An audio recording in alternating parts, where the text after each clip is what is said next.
Hello, my name is Michael David, and this is my submission for week 6 SOAP note. Um, my clinical site is called Southside Spectrum Pediatrics, and it's located in Virginia Beach, Virginia, and it's a pediatric clinic, and we accept patients from infancy to age 21. The patient I had is a 20-year-old gentleman who is diagnosed also as autistic, and he has come for a follow-up from a previous visit because of reflux. So his chief complaint is he's here to follow up on his reflux from last time. And the reason why I think that this is kind of challenging for me is because majority of the patients I see are children or teenagers whose problems are more or less like UTI or cough. So this one is kind of different from the rest. Apart from the fact that he's also autistic at 20-year-old, and he looks nothing like it.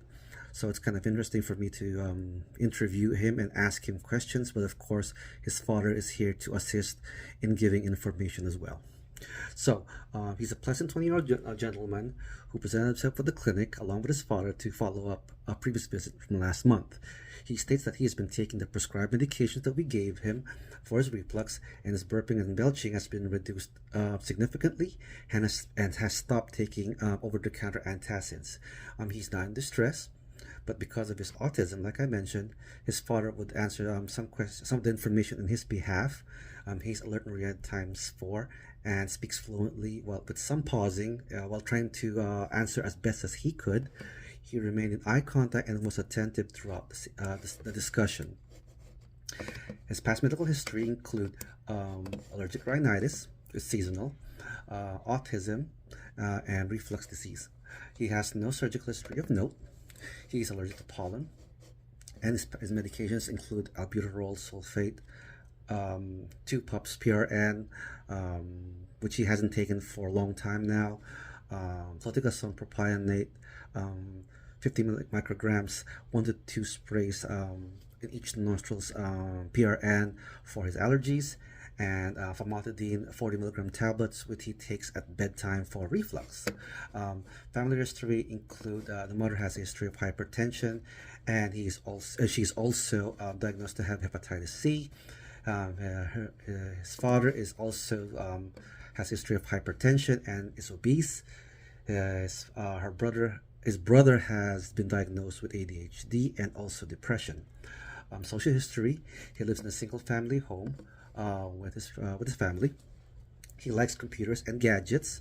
He does not drink, smoke, or use illicit drugs. He's not sexually active. He's a fussy eater, and he likes to drink a lot of sodas. And according to the father, his eating times are kind of erratic. So most of the time, he eats very late at night. They have no pets at home, and he has no access to firearms. And as per father, the guns are safely locked away. Review of systems: he denies night sweats, fever, and weight loss. There's no vertigo, injury, dizziness, or headache. He has blurred vision, that's why he wears his glasses. He has his myopic. He denies vision loss, diplopia, or pain or tenderness around his eyes. Denies rhinorrhea, nasal discharge, or congestion. Denies dental problems, bleeding gums, or throat pain. He denies neck stiffness, swelling, or pain. He denies chest pains, palpitations, dyspnea, or leg swelling. He denies wheezing, shortness of breath, or cough. He denies heartburn, nausea, or vomiting. He denies hematuria, dysuria, or urgency. He denies weakness, numbness, or paresthesia. He denies heat or cold intolerance, and he denies headache and dizziness. He also denies excessive bleeding or blood disorders, and he also denies suicidal ideation, depression, anxiety, or insomnia. All the vital signs that he has are all within normal range. Physical examination: he's generally alert and oriented, well nourished and not in distress. His head is normocephalic and ultramatic. No rhinorrhea, no swelling, no mouth lesions, no sore throat, no swollen tonsils, mucous membranes is moist, and tongue is pink and moist. His neck is supple, no tenderness, no pain, and no JVD. Cardiovascular has positive S1 and S2, but there's no murmurs, gallops, or rubs heard on auscultation. Respiration-wise, he has normal chest excursion, and breath sounds are bilaterally clear on both sides. No wheezing, rales, or rhonchi. GI-wise, his stomach is not distended, non-tender, and no palpable organomegaly, and there's positive bowel sounds on all quadrants.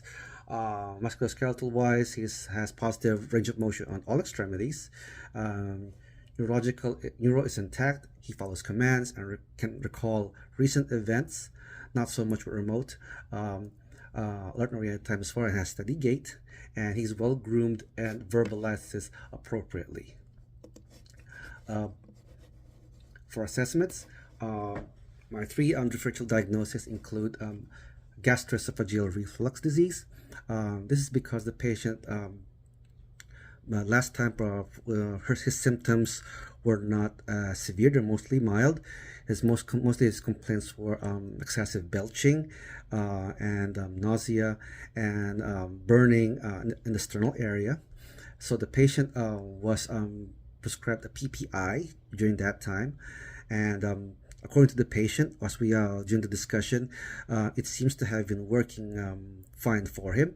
Like I mentioned a while ago, his belching has been reduced significantly, and usually for patients with diagnosed with GERD, mild symptoms are usually given empiric doses of proton pump inhibitors, and usually they're evaluated for the response. My second diagnosis would be dyspepsia, but the patient has not mentioned anything about stomach pains or cramping or any vomiting. And the last one would be peptic ulcer disease. The patient did not mention any signs of bleeding in stool or any stomach pains. Mostly pain is upon the epigastric area. This would require blood work or a urea breathalyzer test, but unfortunately it is something that our facility does not have. Our final diagnosis actually is reflux disease, gastroesophageal reflux disease, because the symptoms that the patient has manifested included frequent belching, nausea, and burning in the sternal area, which are the hallmarks of GERD. And based on evidence-based guidelines, the diagnosis of GERD can be determined by symptoms presented. If the symptoms are mild, then there's no diagnostic test needed, and a trial proton pump inhibitor medication should be initiated. The final diagnosis of GERD, or the diagnosis, will be determined if these symptoms resolve, and the patient will then be put on maintenance proton pump inhibitors. But if the symptoms are worse or debilitating, then endoscopic imaging is warranted, and his prescription may be adjusted, as PPIs will not actually cure the problem.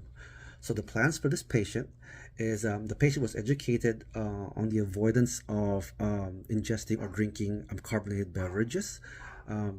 The patient was also educated on the importance of eating meals at proper times. Also, the patient is also educated on the importance of sleeping adequately and at the right time, because good sleep habits can reduce stress, and stress can actually exacerbate reflux. Instruct the patient to avoid lying down after a meal, because gravity might affect the food, and it might come back and cause reflux.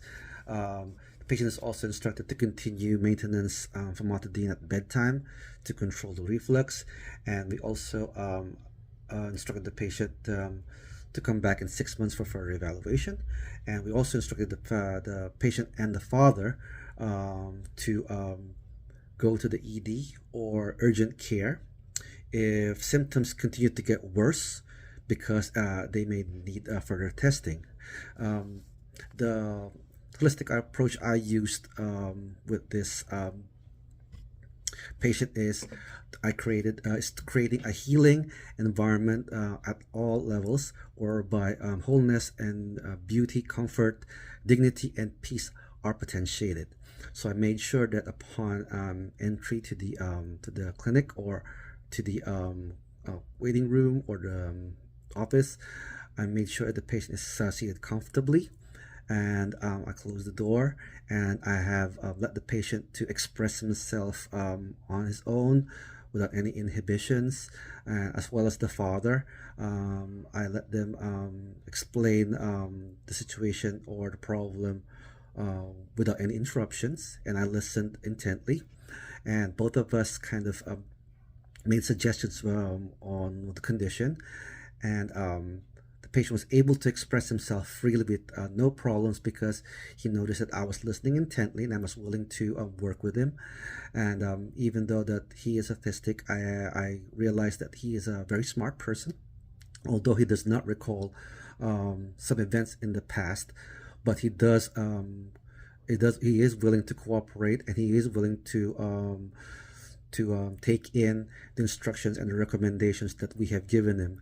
And the father has ensured us that he will continue to look out for any signs and symptoms that his son might present, and they will let us know as soon as possible if any changes were made. So thank you for listening for my to my soap note, and I hope you have a good day. Thank you very much.